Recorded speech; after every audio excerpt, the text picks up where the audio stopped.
দেখো এই তো পেট্রোল পাম্প আইতাছি। বড় ধরনের বেচা লেগে গেছে তো, হ্যাঁ বড় ধরনের হয়ে গেছে। কি দিছে রে? আরে তুমি আইও, তুমি তুমি আই তুমি আইও, তুমি আইলে আই আই। কথা। দাদু, ও এই ক্যামেরা যে উঠছে যে, হ্যাঁ আমি যে মারছি ক্যামেরা যে উঠছে, হ্যাঁ এটা মানে তুমি কেউ দেখাই পারে ডিলেট না না করতে। তারা তোর বাড়িতে যেতেছে, তুই ক্যামেরা দেখতো, তুই এটা দেখাইস না, ঠিক আছে? ঠিক আছে। এটা ডিলেট কর।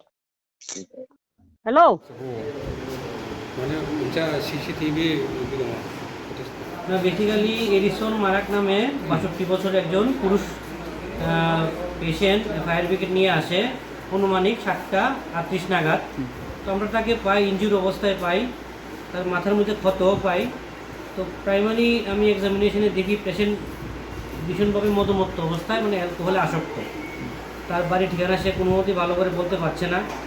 তো আমি তারপরে পুলিশের সহায়তায় ও আমার স্টাফদের সহায়তায় কিছুটা হিস্ট্রি বার করি যে পার্কিংয়ে নাকি ঘটনা হয়েছে এবং মাথার মধ্যে চোট আছে। এখানে আমরা সেলাই দিয়ে ওটাকে আপাতত ঠিক করে দিয়েছি, কিন্তু ব্লিডিং অনেক গেছে। তো এই প্রাইমারি বলা খুব মুশকিল যে এটা অ্যাকচুয়ালি বাই কোনো আরটিএ রোড ট্রাফিক অ্যাক্সিডেন্ট ওর কোনোভাবে মারপিট বা কোনো ফিজিক্যাল অ্যাসল্ট হয়েছে। তো পেশেন্টের গার্জিয়ানকে আমরা খবর দিয়েছি। তো তারা কিছুক্ষণ আসলেই আমরা অ্যাম্বুলেন্স দিয়ে কোলাই ডিস্ট্রিক্ট হসপিটালে রেফার করবো সিটি স্ক্যান উন্নত চিকিৎসার জন্য।